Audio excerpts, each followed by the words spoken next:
The roller coaster ride continues tonight with the price of gas. In fact, it's actually going down overnight heading into this long weekend.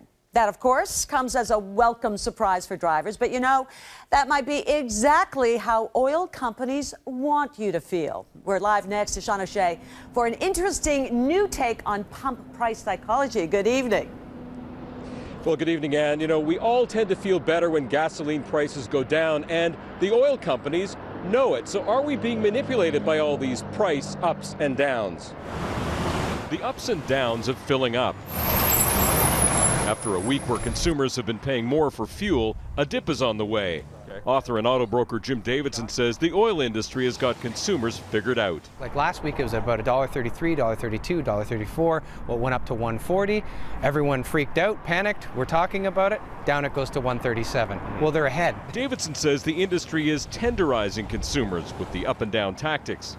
What I mean by tenderizing is they've bumped up the price to make us all upset and angered and so on, so that when they drop the price a bit, we're so relieved. Like today, it's $1.37. Hallelujah! This is great. I got to go fill up my car. This is amazing. Even with at least a short-term price drop imminent, drivers are suspicious of reasons given for the ups and downs. I have to say that I think there's a lot of poor rationale as to why it goes up at certain times. Robert Maltese says with all of Canada's energy riches, consumers here should get a break. We ship it to U.S., now we're supposedly shipping it to China. This is ridiculous. That's like Floridians buying oranges for $2 and us in Canada buying oranges for $1. It don't make sense. Crude oil speculators have an effect on prices. The refining process does too, but what consumers see face to face is the price they pay at the retail level.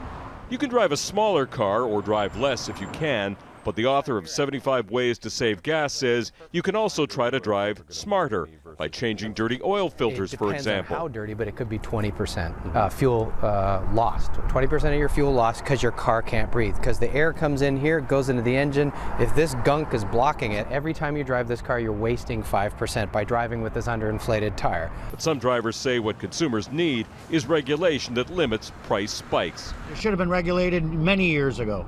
And they should do something soon because people will start getting pissed off.